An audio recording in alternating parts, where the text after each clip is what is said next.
주님은 이렇게 말씀하십니다. 이는 그리스도 예수 안에서 아브라함의 복이 이방인에게 미치게 하고 또 우리로 하여금 믿음으로 말미암아 성령의 약속을 받게 하름이라 말씀하시는데, 그리스도의 복이 아브라함에게 미치게 하고, 이 말은 기노마이라는 미치게 한다, 이 말은 그리스도 안에 있으면 아브라함이 받았던 복을 너도 받는다, 그런 이야기입니다.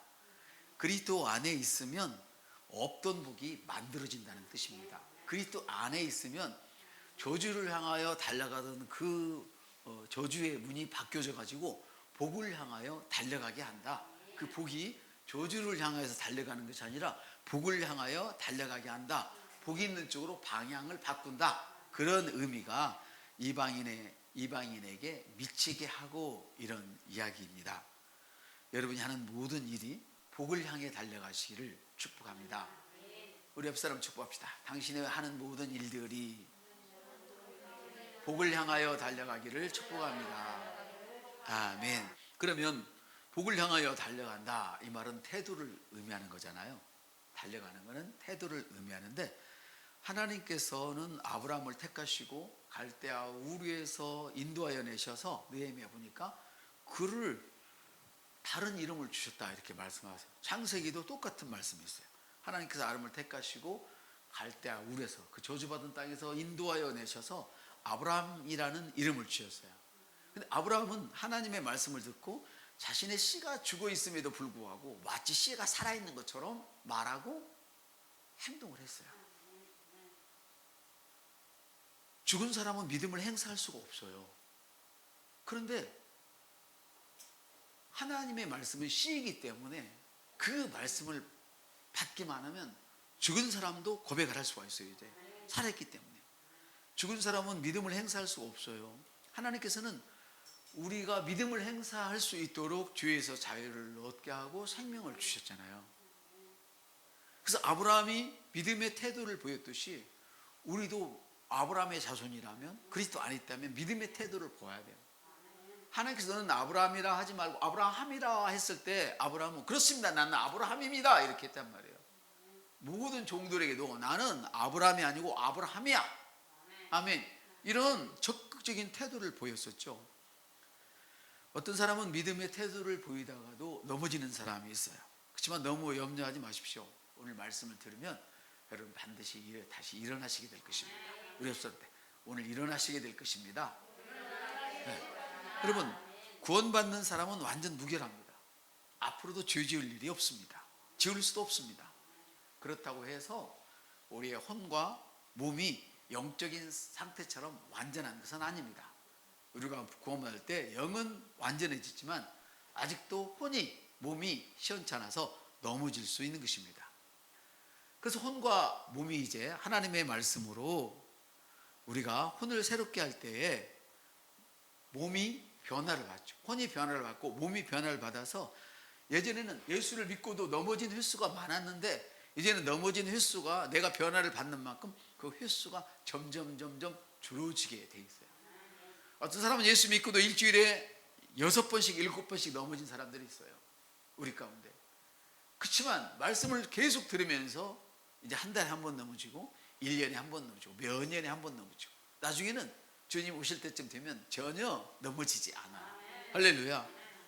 그래서 혼과 몸이 변화를 받는 만큼 넘어지는 횟수가 적어지고 아브라함의 복을 향하여 달려가는 횟수는 자연스럽게 늘어나게 되는 것이죠. 우리가 새롭게 되기 전에는 구원을 받았지만 삶의 수준이 그렇다는 거예요. 우리 인간 수준이 고물고물 구원 받으나 안 받으나 너나 나나 똑같다는 그런 얘기예요. 그렇지만 말씀으로 새롭게 되어졌을 때 그 습기 찬 곳에 살던 그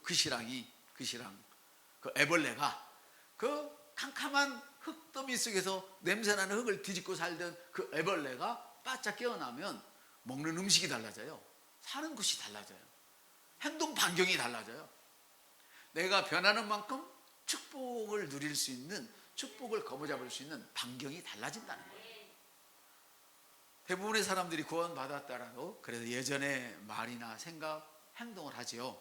그러나 말씀을 통해서 새롭게 변화를 받을 때 비로소 말이 달라지고 행동이 달라지고 삶이 달라지게 돼 있어요. 이렇게 변화될 때 정결해서 올바로 살아가면 성령께서 내 속에서 활발하게 운행하시게 돼요. 성령을 받으시길 바랍니다. 오늘 제목이 성령을 받으십시오입니다.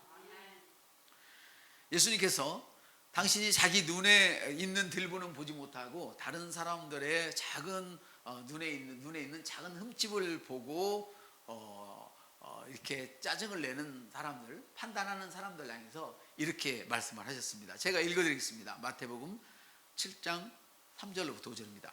어찌하여 형제의 눈 속에 있는 티는 보고 내 속에 있는 들보는 깨달지 못하느냐. 보라, 내 속에 들보가 있는데 어찌하여 형제에게 말하기를 나로 내 눈 속에 있는 티를 빼라 하겠느냐. 의식하는 자여, 먼저 내 속에서 들보를 빼어라. 그 후에야 밝히 보고 형제의 눈 속에서 티를 빼라. 성령 충만하지 않은 사람이 형제의 자매의 험담을 한다는 것은 그것은 자기가 더 허물이 많다는 뜻이에요. 한번 따라합시다.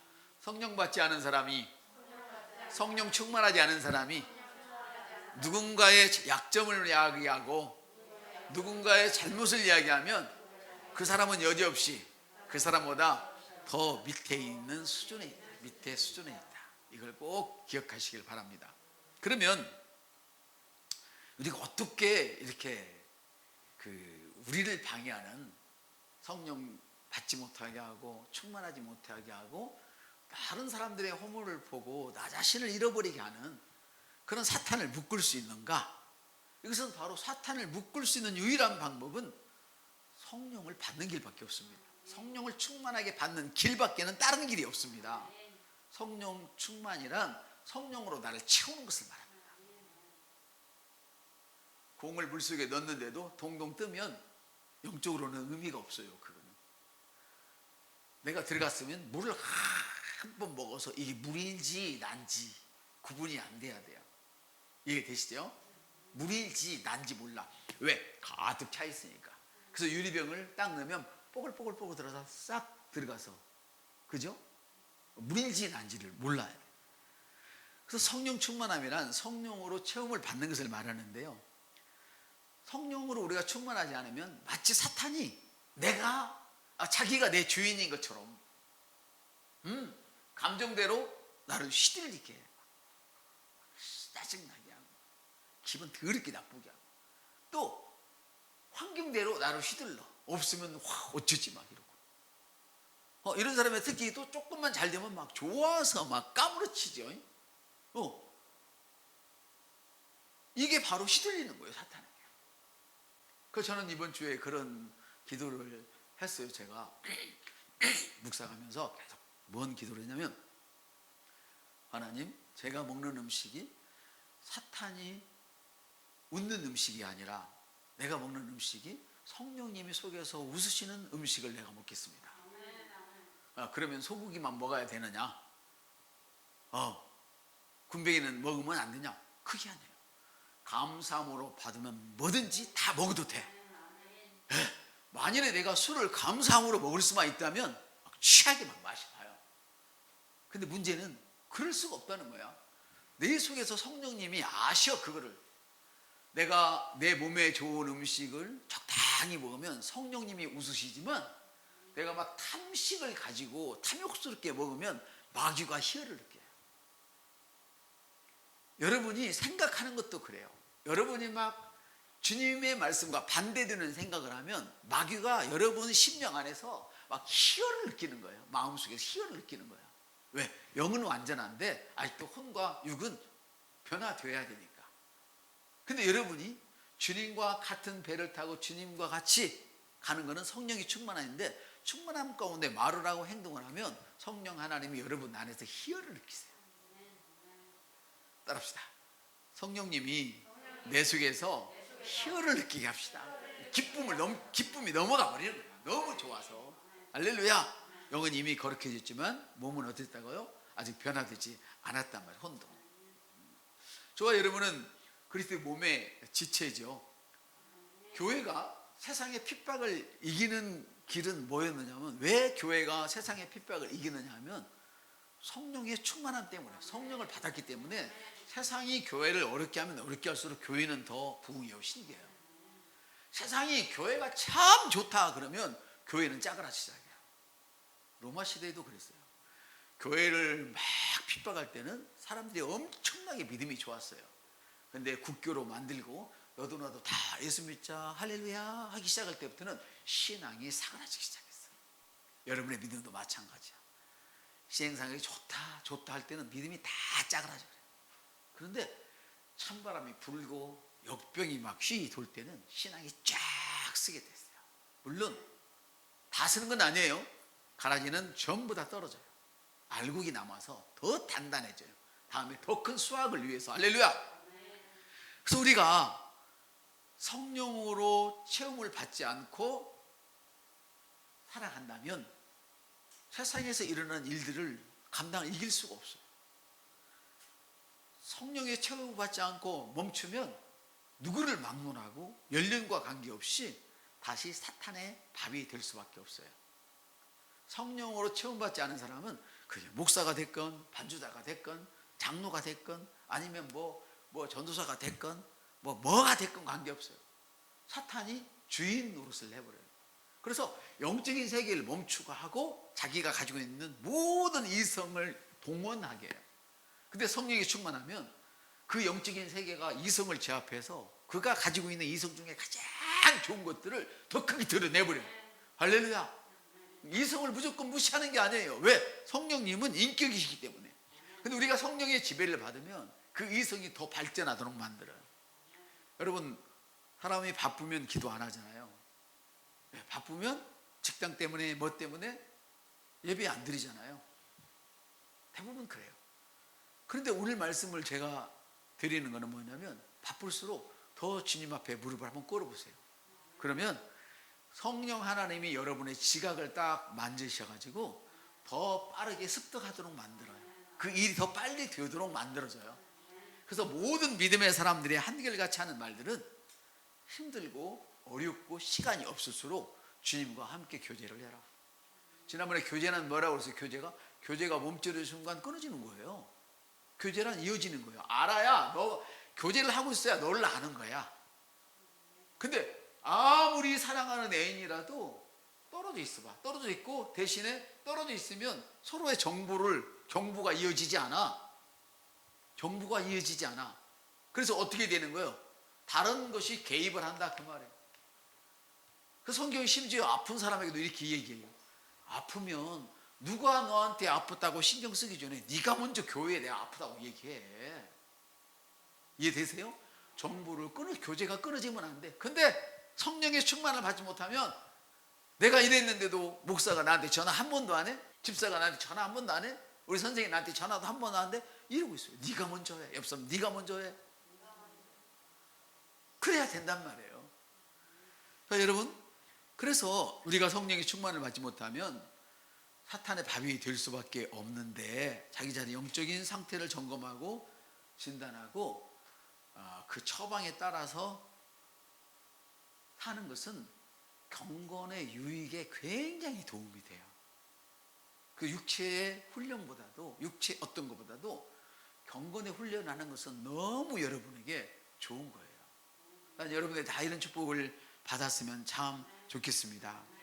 그래서 자기 자신 한번 점검해 보는 거예요. 나는 정말 성령으로 가득 찬 삶을 살고 있는가? 내 마음의 태도가 그리스도를 향한 태도인가? 내가 이런 기분, 이런 느낌, 이런 경우가 있는데 내가 지금 내 속에 그리스도가 주인으로 있으면서 내가 이런 생각을 하는가? 주님이라면 이런 느낌을 지금 나 같은 느낌을 갖고 계실까? 이런 것들을 우리는 순간순간 생각을 해야 돼요. 한 20년 전에 그런 얘기 유행이었잖아요. 그리스도라면 어떻게 할 것인가? 해 아래 새 것은 없어요. 항상 똑같아요. 그래서 주님이 내 속에서 일하시도록 내가 나를 양보할 수 있는가? 내 이성은 이런데 이게 옳은 것 같은데 주님 말씀하시면 내가 그걸 양보할 수 있는가? 어떻게 양보를 해요? 성령 충만하지 않으면 양보할 수 없어요. 언젠가 말씀드렸죠. 목사님이 신방 가자고 집사님한테 전화를 했어요. 몇 시에 가요? 아침 밥 먹고 바로 갈 거예요. 그러니까 이 집사님이 4-5시간 밥 먹고 바로 간다니까 나와서 벌벌 떨고 기다려서 목사님이 잃어버렸어. 잃어버리고는 친구가 전화 와서 읍내에 누구 만날 일이 있어갖고 갔다가 오는데 자기 교회 집사님 벌벌 떨고 캄캄한데 거기 섰는 거야. 얼마나 미련해요. 그 집사님이 떨고 여기 뭐하고 계세요? 그러니까 목사님이 나오신다고 그랬어요. 목사님 아침부터 기다렸다는 거예요. 얼마나 미련해요. 옆선 때 당신 같으면 그렇게 미련 떨 수 있겠어요? 우리 이성은 죄의 이성도 안 돼요. 근데 그 집사님은 자기의 이성을 거기다 묶여버렸어. 이게 성경이 어디 있어요? 한번 따라합시다. 하나님을 섬겨라. 여호와를 신뢰하고 선지자를 신뢰하면 복이 와요. 하나님은 틀릴 수가 없어. 근데 선지자는 틀릴 수가 있어. 인간의 옷을 입었기 때문에 충만하지 않으면 틀릴 수 있단 말이에요. 이 목사도 틀릴 수 있었단 말이에요. 근데 그 집사님은 그대로 기다렸어요. 엄청난 복을 받았어요. 엄청난 복을 받았어요. 여러분 이렇게 멍청하고 무식하게 살라는 그런 얘기가 아니에요. 성령의 지배를 받으시라는 얘기예요. 내가 도저히 이해되지 않을 때 그리스도의 몸이 내게 무엇을 요구하는지, 그게 몸의 요구예요. 그게 몸의 요구. 따뜻한 그리스도의 몸이 내게 무엇을 요구하는지. 하나님은 절대로 여러분들에게요 몸을 떠나서 하고 말씀 안 하셔요. 99%가 다 거짓이에요. 그거는. 자, 어떻게 그러면 성령을 받을 수 있을까요? 어떻게? 요한복음 20장 22절에는 이렇게 말씀하십니다. 그분께서 이것을 말씀하시고 그들 위해 숨을 내쉬며 그들에게 이르시되 너희는 성령을 받으라. 성령을 받으세요. 성령 없이 그리스도인의 삶을 사는 것은 불가능하기 때문에 주님이 영을 받으러 가신 거예요. 그러므로 우리는 우리 삶 안으로 성령님을 받아들이는 법을 알고 그것을 그렇게 해야 해요. 구체적으로 성령 받는 법이 성경에 나와 있어요. 첫째는 사도행전 19장 6절에 안수할 때 바울이 그들에게 안수하며 그들이 성령이 임하심으로 방언도 하고 예언도 했다 이렇게 얘기를 해요.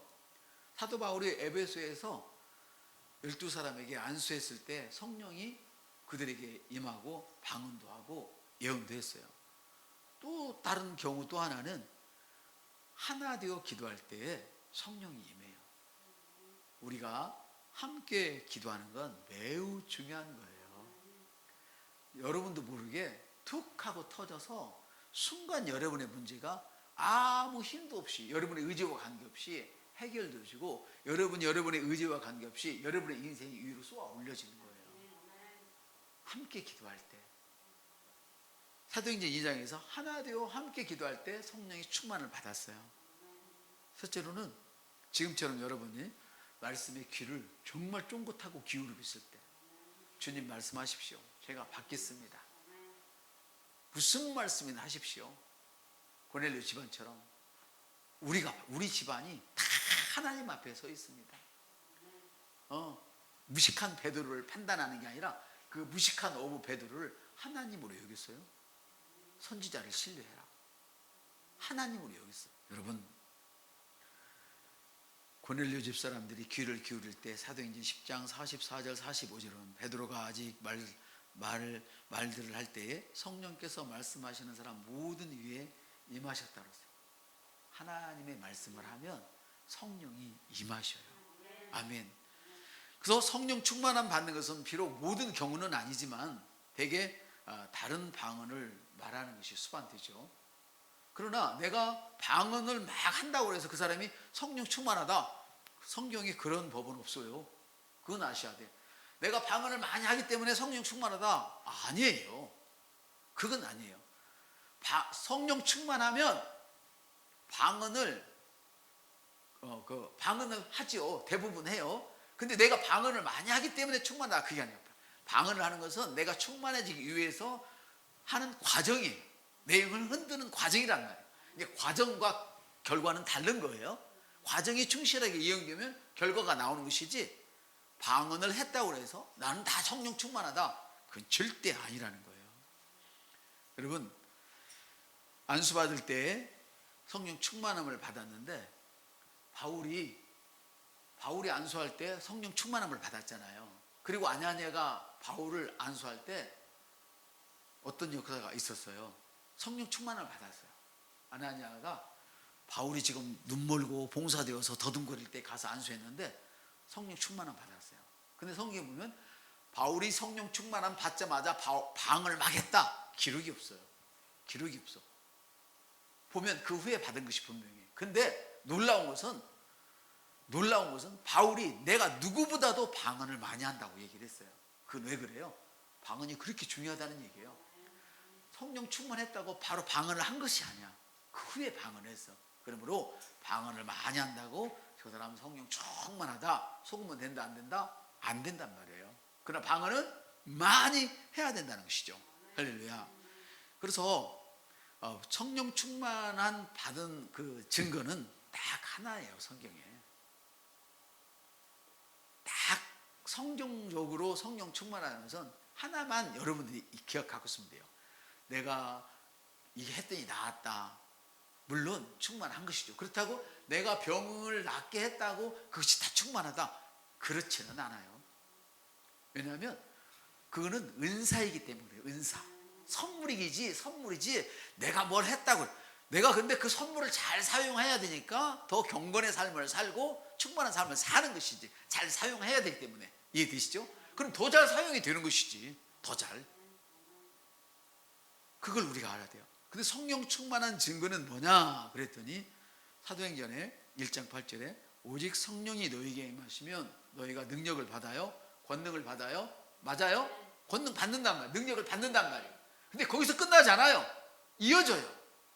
어떻게 이어졌나니까 온 유대와 사마리아와 그리고 맨 끝, 땅 끝까지 가서 뭐를 해라? 나를 위한 증인이 되라. 복음을 전해라.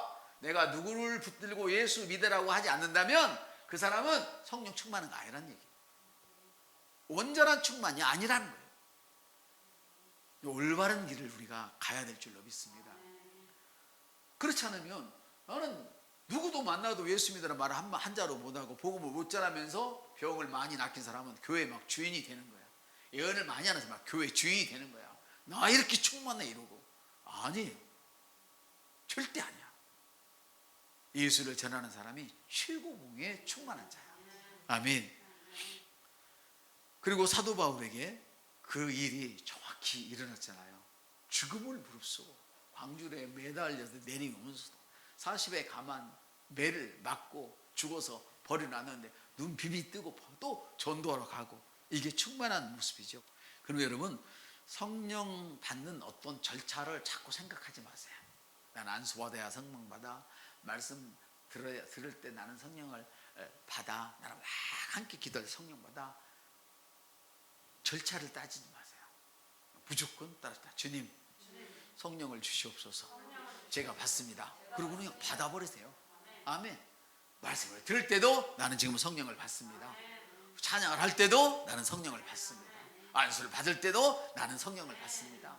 함께 막 부르짖기 기도할 때도 나는 성령을 받습니다. 무조건 따지지 말고 그냥 믿음으로 받는 거예요. 왜 그래요? 누가복음 11장 13절에서 그런즉 너희가 악할지라도 너희 자녀에게 좋은 선물들을 줄 알거든. 하물며 하늘에 계신 하나님 아버지께서 너희에게 구하는 자에게 성령을 얼마나 더 주겠냐.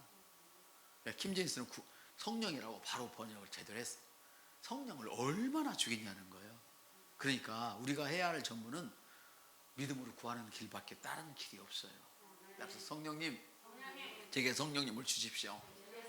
성령님 임하시옵소서. 제가 항상 얘기되잖아요. 성령님은 이미 안 주신 분에게는 달라고 얘기를 해야 되고, 이미 받은 분은 계속 지금 오시는 거예요. 어제도 왔고 지금도 오고 어떻게 내일 오시는 거예요. 아우리스트 아직 끝나지 않았어. 계속 과거부터 현재 미래까지 진행형 얘기가 하나야. 과거 현재 따로 뛸 수가 없어요.